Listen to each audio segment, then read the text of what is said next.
Welcome educators, welcome to our channel study mad. So previous వీడియోలో మన HTML ప్రోగ్రామ్ని ఏ విధంగా డెవలప్ చేయాలని, ఏ విధంగా రన్ చేయాలని డీటెయిల్గా చూడడం జరిగింది. సో ఈ వీడియోలో మనం HTML ప్రోగ్రామ్కి టైటిల్ ఎలా సెట్ చేస్తాము, హెడ్ రిలేటెడ్ కొన్ని ట్యాగ్స్ని డిస్కస్ చేద్దాం.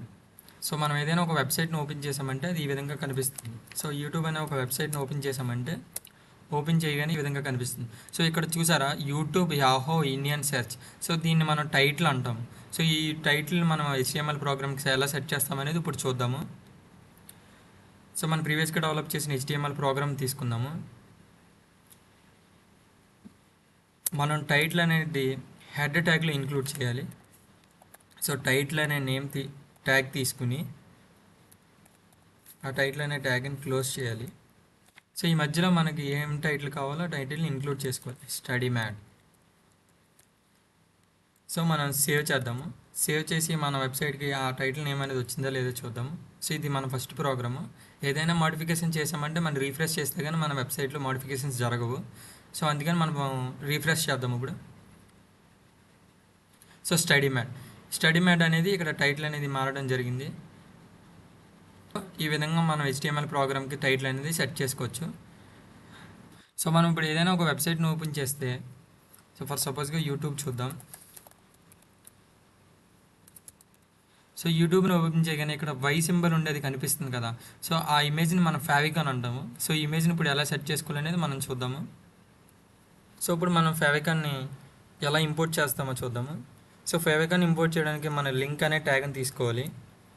సో ఆ లింక్ లోపల REL అండ్ HREF అనే 2 అట్రిబ్యూట్స్ ఉంటాయి. సో అందులో REL అంటే రిలేషన్షిప్ అండ్ HREF వచ్చేసరికి హైపర్టెక్స్ట్ రెఫరెన్స్. సో ఇక్కడ మనం RELలో ఐకాన్ అని ఇస్తాము, ఎందుకంటే ఇమేజ్కి ఉన్న రిలేషన్ ఏంటంటే ఐకాన్. HREF వచ్చేసరికి మనం ఇమేజ్ యొక్క లొకేషన్ అనేది ఇక్కడ ఇవ్వాలి.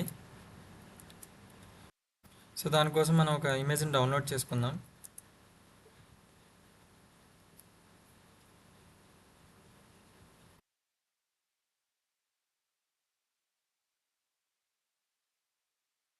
So save images.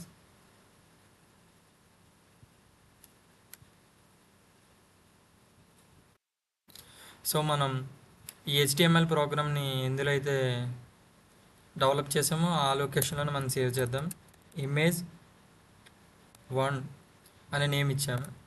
సో ఇప్పుడు మనం ఇమేజ్ని ఇంక్లూడ్ చేద్దాం. So image1.jpeg. సో ఇప్పుడు మనం ప్రోగ్రామ్ని సేవ్ చేద్దాము. సేవ్ చేసి మన ఫేవికాన్ అనేది మన వెబ్సైట్కి వచ్చిందో లేదో చూద్దాము. సో దానికోసం మనం వెబ్సైట్కి వెళ్ళి రీఫ్రెష్ చేయాలి. సో ఇక్కడ ఫేవికాన్ అనేది రావడం జరిగింది. సో ఈ విధంగా మనం మన వెబ్సైట్కి ఫేవికాన్ అనేది సెట్ చేస్తాము. So thank you guys, thank you for watching. Further videos కోసం ఇప్పుడే మన ఛానల్ సబ్స్క్రైబ్ చేసుకుని పక్కన ఉన్న బెల్ ఐకాన్ని యాక్టివేట్ చేసుకోండి.